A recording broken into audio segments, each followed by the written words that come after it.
Bu, maaf masih di unmute. Sudah Din, sudah kelihatan Din. Oke, baik. Ini adalah contoh dari verbatim. Tetapi saya minta dibuat, tapi nggak apa-apa ya. Ini 1,5 ya. Dibuat 1,5 spasinya ya. Jadi di sini ini hanya merupakan tulisan dari lisan yang sudah disampaikan di dalam wawancara. Jadi ini namanya verbatim ya.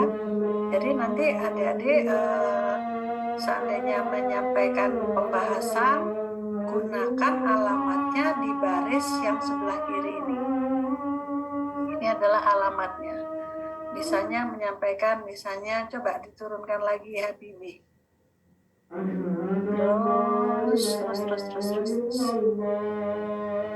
Terus contohnya ini nangis, baris 42. Kalau Dila dibully lagi, kan pernah katanya jadi korban bully.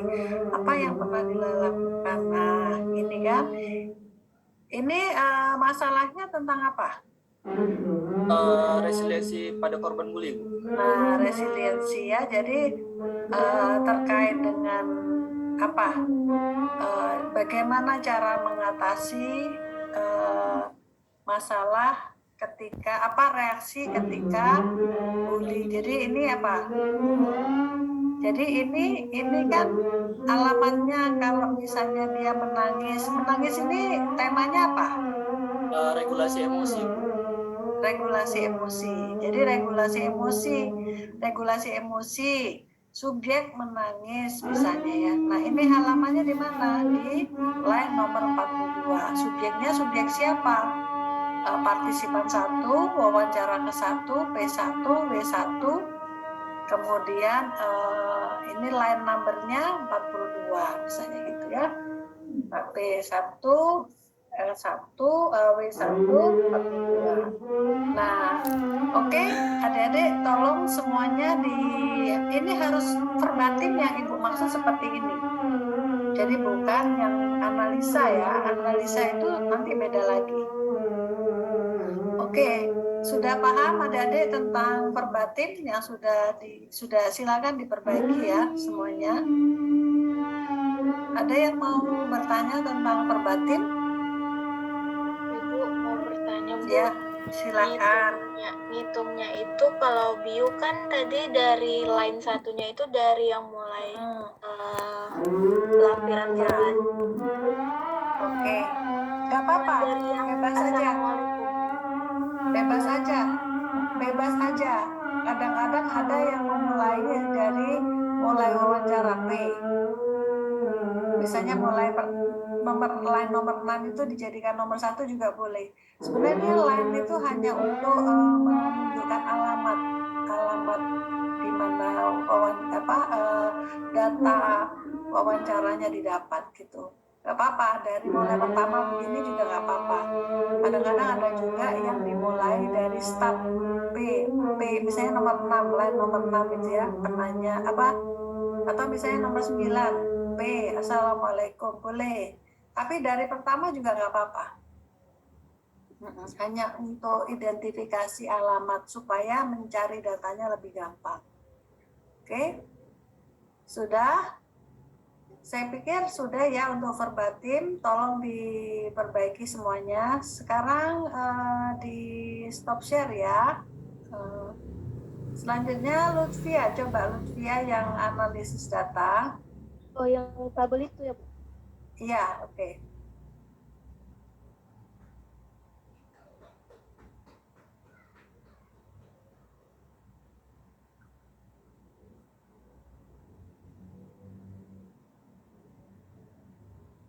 Apakah sudah terlihat?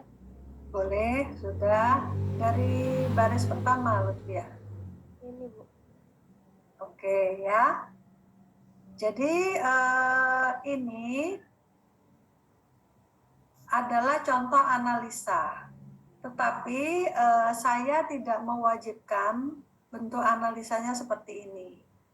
Karena mana yang sudah kamu buat analisa yang sudah lebih detail? Ke data pertama, data berikutnya ya. halaman, nah terus. Nah, terus ya. Oke. Ya. Jadi ini kalian boleh menggunakan analisa wawancara seperti ini. Boleh juga yang seperti sudah Ibu sampaikan ke timnya Habibie sebelumnya. Jadi analisa itu bisa juga dari verbatim dicoret-coret, diberikan misalnya analisa tentang reaksi terhadap bully atau regulasi emosi. Regulasi emosi misalnya dikasih stabilo warna hijau. Yang hijau kadang-kadang kan bukan kadang-kadang kan di Word itu kan ada tentang highlight ya. Misalnya di highlight hijau gitu. Nah, hijau itu regulasi emosi. Kemudian terkait dengan apa lagi, Habibie? Ada optimis, Bu. Misalnya optimis itu misalnya optimisme dikasih biru, semua yang terkait dengan tema optimis dia biru gitu. Ya, atau kadang-kadang dicoret-coret pakai ballpoint. Jadi dikasih stabilo, dicoret temanya apa gitu. Tapi saya pikir itu silakan aja, mana memang kalau seperti yang Lutfi buat ini memang rapi ya, hanya ini energinya cukup menyita waktu, Ibu tuh sangat tahu. Karena ini dalam satu kalimat bisa didapat 3 tema. Nanti satu kalimat dipecah-pecah jadi 3 tema, tiga evidence gitu ya. Satu kalimat bisa 3 evidence yang masing-masing evidence, 3 evidence itu punya tema yang berbeda-beda, bisa begitu. Memang betul-betul energi ya, tapi ya silakan aja. Ibu fleksibel di dalam kalian menganalisa data. Hanya memang coba Lutfi dikeatasin.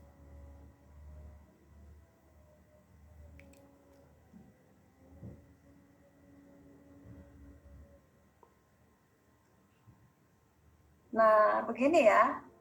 Kalau cara yang seperti ini, Ibu bilang nggak usah pakai refleksi. Karena refleksi itu berarti memaknakan kembali. Nah, contohnya, misalnya kayak tadi yang punya datanya Habibie tentang menangis. Nah, Habibie merefleksikan atau mengungkapkan kembali apa yang dirasakan klien tentang menangis, keterkaitannya sama resilience. Apa yang bisa Habibie sampaikan? Kalau misalnya Biu, Bu, di refleksi tangis itu Biu bilang ketika klien dibully kembali dia akan menangis, reaksi yang timbul pertama kali adalah menangis gitu, Bu. Jadi Biu buat kalimat baru lagi kan? Di analisanya, Bu. Baru dimasukin di matematiknya, baru masuk ke dalam regulasi emosi, dimasukin ke dalam subtemanya regulasi emosi, subtemanya emosi, Bu. Ya, oke. Kalaupun akan begitu boleh, tetapi kalaupun tidak akan menggunakan refleksi juga boleh. Karena refleksi itu ada 2 teknik yang berbeda ya. Kalau analisis tematik ini bisa kita sebut seperti ada istilahnya menggunakan deskripsi gitu ya, deskriptif. Tetapi kalau refleksi itu udah interpretasi. Ya kan? Nah, kalau penggunaan tema tanpa refleksi, itu yang kita sebut dengan deskripsi. Kayak tadi misalnya Lutfi bilang itu, misalnya dalam satu kalimat terdapat ada 3 tema. Tema ini di itu. Nah, itu kan sebenarnya dideskripsikan. Nah, tapi kalau kamu sudah ada kata refleksi, kamu menginterpretasikan. Misalnya ketika ini subjek akan menangis, reaksi subjek terhadap perilaku bullying yang dialami adalah menangis. Itu kan interpretasi Habibie kan. Coba orang lain bisa nggak menginterpretasi lain? Nah, itu sebenarnya dua teknik interpretasi, dua teknik analisa data yang berbeda, analisa kualitatif yang berbeda. Jadi kualitatif itu bisa diinterpretasi secara melalui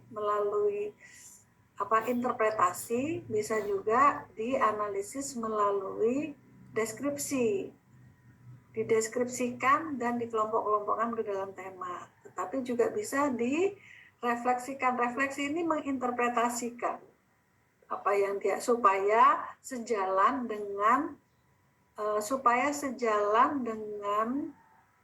apa yang ingin dicari oleh peneliti. Nah, reaksi menangis tadi sebenarnya sejalan nggak? Menjawab nggak dengan apa yang ingin diteliti oleh Habibie? Sejalan Bu, karena berdasarkan dengan aspek yang di teori Bu. Jangan ke teori dulu, nak. Iya, teori itu belakangan, nggak boleh. Teori itu menginterpretasikan, ya. Teori itu nggak boleh kita intinya Habibie pengen tahu bagaimana ketika ya. Tapi ya sudah, silakan aja. Menurut ibu-ibu itu adalah dua teknik yang berbeda sih. Analisa tematik dengan refleksi itu dua teknik yang berbeda. Refleksi itu adalah menginterpretasi kembali sesuai dengan apa yang ingin diteliti oleh peneliti. Jadi memang betul-betul data yang didapat itu memang betul-betul sesuai dengan apa yang ingin diperoleh gitu. Ya. Dari sini dibuat analisa data. Analisa data di bab 4. Sudah ada yang buat? Siapa yang sudah buat? Ada yang sudah buat di analisa data di bab 4?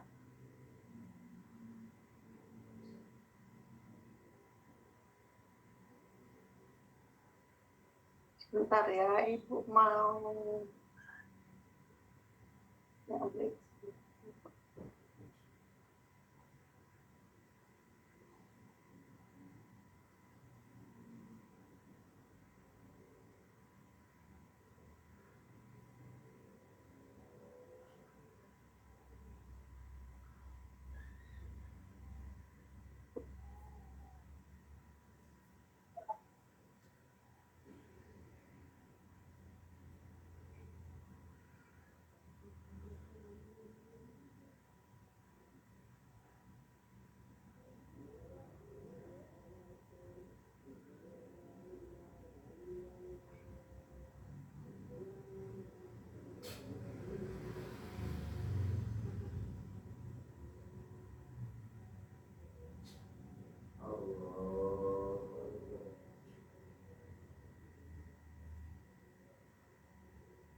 Ibu bisa ini ya, share, ada buku bagus ya terkait dengan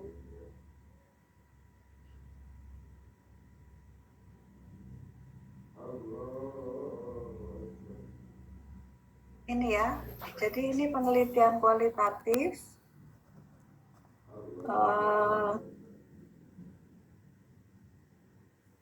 Saya hanya ingin sampaikan tentang dua teknik analisa tadi. Ya. Nah, jadi penelitian kualitatif atau fenomenologi itu ada yang kita sebut dengan penelitian fenomenologi deskriptif. Ya, yang tadi hanya mendeskripsikan. Tetapi ada juga yang interpretatif fenomenologi analisa. Jadi analisa fenomenologi yang interpretatif. Analisis data penelitian secara interpretatif, dan ada juga yang secara deskriptif. Itu namanya IPA atau PFD. Ini kata Lakahija. Kemudian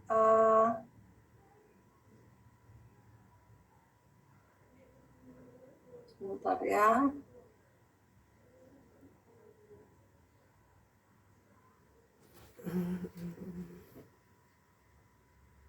Nah, ini prinsip epoke itu ini. Ya, epoke. Ini penelitian deskriptif pengantar. Ini epoke itu harus betul-betul yang seperti Ibu bilang, tidak boleh ada teori yang masuk. seperti Habib Biu tadi, iya Bu, karena sesuai dengan teori, ya nggak boleh gitu Habib. Nah ya, tapi epoke itu betul-betul kita tidak punya asumsi apa-apa, betul-betul pure mendata apa yang ingin kita cari dari klien, setelah itu di bab 4 kita teliti gitu ya. Nah ini. Jadi sebentar ya.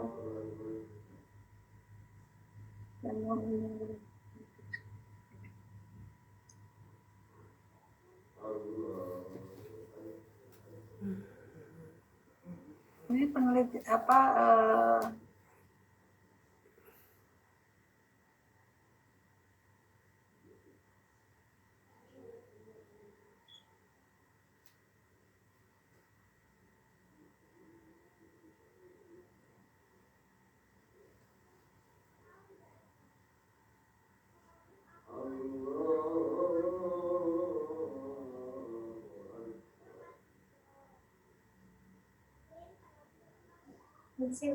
ya udah Pak, sebentar Ibu ngajar dulu ya. Sebentar ya, apa ya? Oke, oke.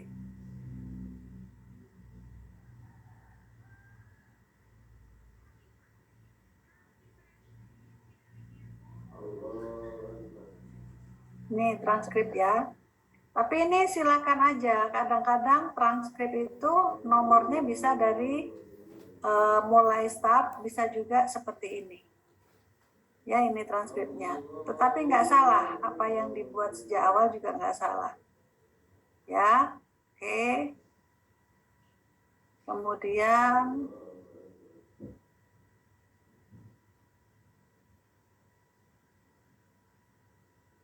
nih kan, nomor itu hanya digunakan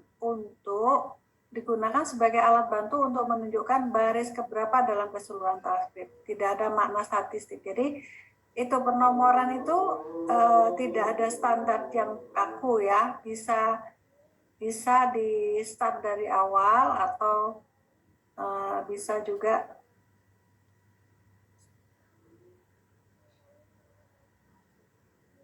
nah ini kalau kualitatif ini kalau apa interpretasi yang ada refleksi itu seperti ini tadi, dibaca berulang-ulang, kemudian dicari temanya, ya. Nah ini ada penghayatan, dihayati dulu. Kamu menghayati kalau ada orang, si subjek itu kalau dibully, dia menangis, dihayati.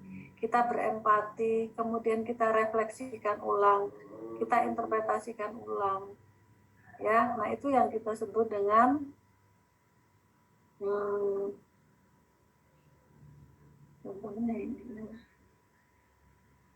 ini.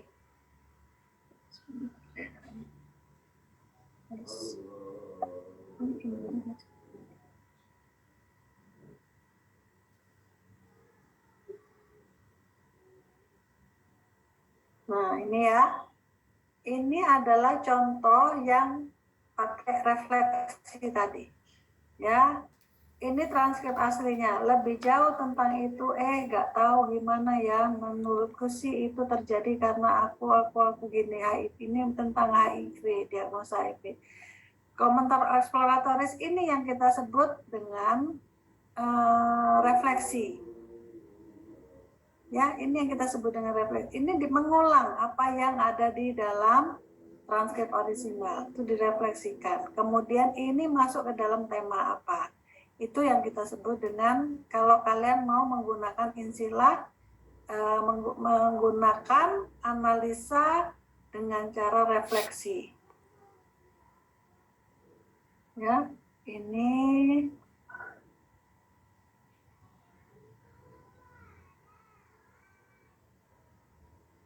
ya.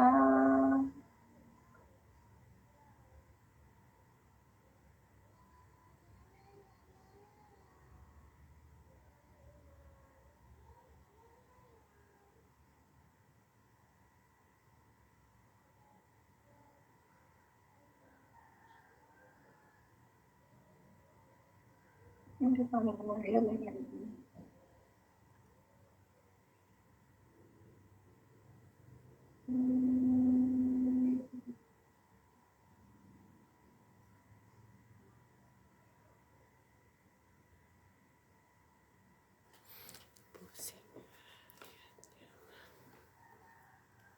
Ini yang refleks tadi, menggunakan interpretasi ya.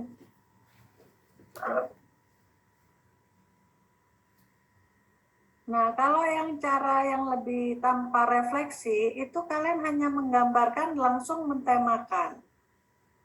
Jadi contohnya tadi ya, ketika itu masuk ke dalam regulasi emosi, langsung. Jadi setiap kalimat itu sudah langsung diletakkan pada tema tertentu. Nah ini, ya. Ini, oh bukan ini interpretasi.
Nah ini ya, jadi nanti setiap ada di sini masuk di kesimpulan.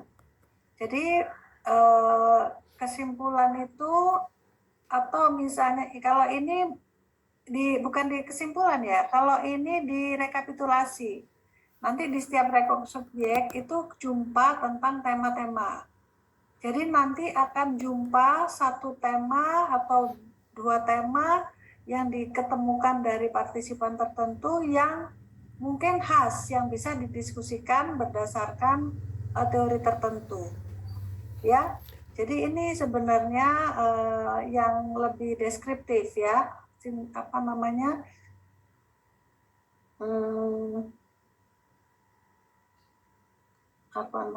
Ini lebih deskriptif. Nah ini ya, deskripsinya apa, temanya apa, tinggal gitu aja, bukan harus merefleksikan, menginterpretasikan lagi. Refleksi itu kan menginterpretasikan lagi. Nah ya sudah, tinggal kalian siapa yang sudah membuat dengan refleksi.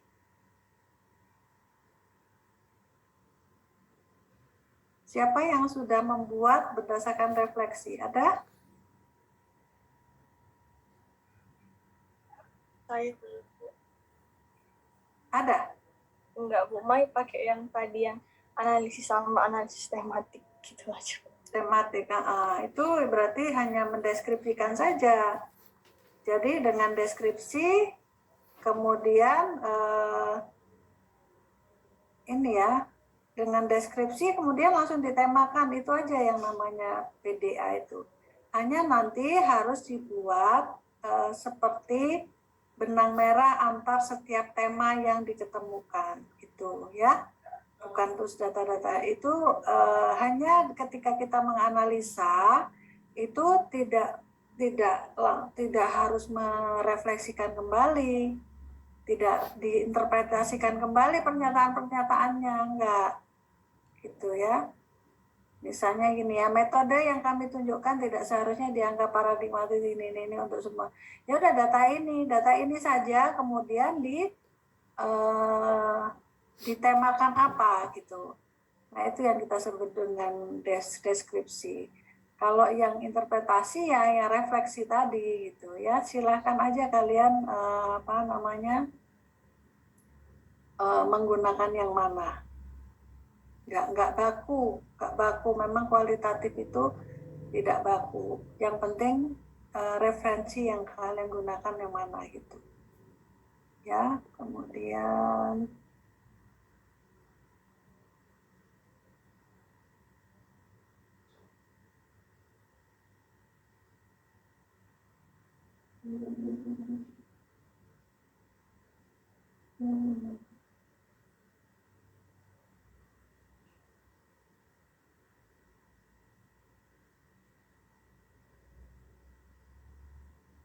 Bu, Mai boleh nanya nggak, Bu? boleh silakan Mai. Mengkonfirmasi aja masalah penomoran baris itu, Bu.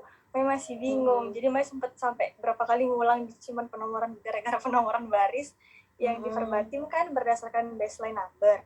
Nah, terus waktu di rekonstruksi data yang pakai tabel itu penomoran barisnya per tabel atau per baris juga, Bu, kayak di verbatim.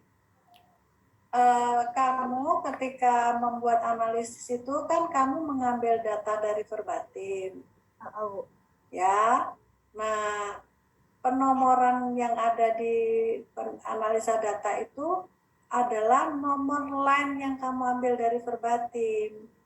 Anggaplah misalnya kamu meneliti saya sebagai dosen Fakultas Psikologi yang rumahnya di Jalan Krakatau.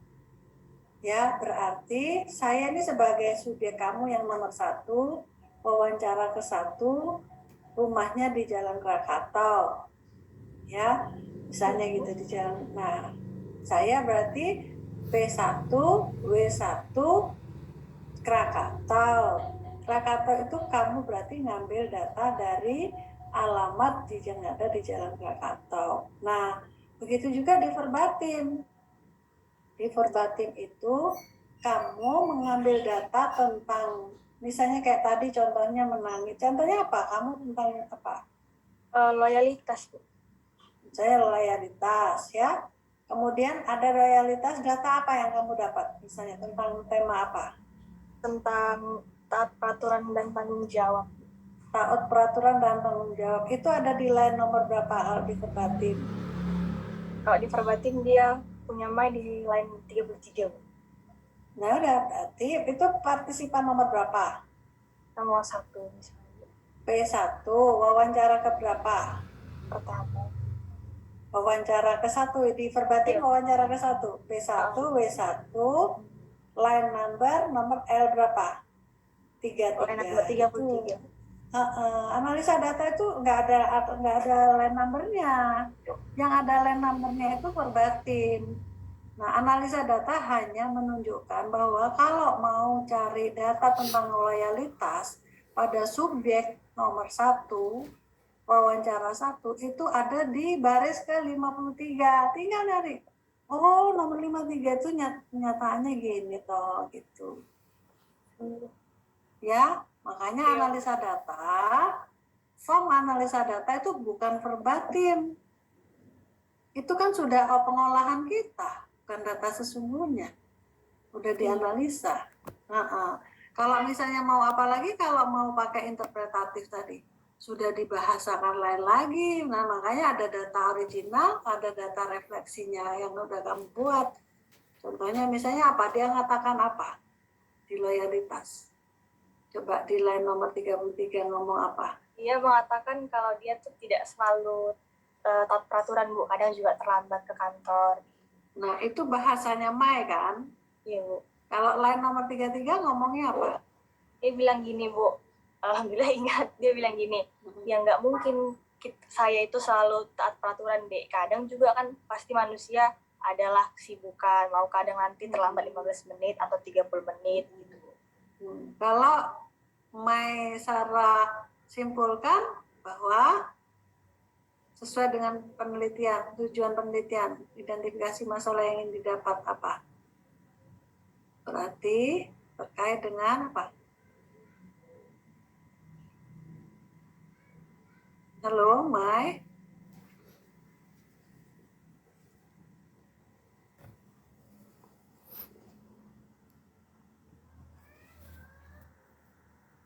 Wis ya? Kayaknya sinyalnya bermasalah, Bu. Iya.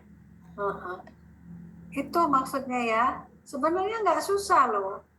Kalau sudah tahu letak, itu penomoran itu hanya letak aja. Yang kalau wawancara 1 itu kan tetap W1 tetap. Lainnya yang kamu line ini ngomong itu di mana alamatnya? Hanya menunjukkan itu alamatnya di mana. Di baris nomor berapa dia supaya apa? Supaya valid. Nggak dikarang-karang sama peneliti. Itu apa betul yang direfleksikan oleh peneliti itu memang begitu? Ternyata enggak. Gitu ya, setelah dibaca teks aslinya enggak, bukan itu maksudnya Habibie. Habibie itu kok bisa merefleksikan itu? Nah, berarti Habibie sudah counter transference ya, udah terpengaruh dengan kondisi dirinya di dalam merefleksikan pernyataan itu. Maaf, Bu, tadi Mai nge-freeze. Ya, Mai Sarah, sebenarnya menggunakan alamat itu tinggal kamu omongan tentang ini ada di pernyataan. Kamu kan masih ingat kan tentang tanya-tanya tentang apa? Kadang-kadang kita nanya sudah.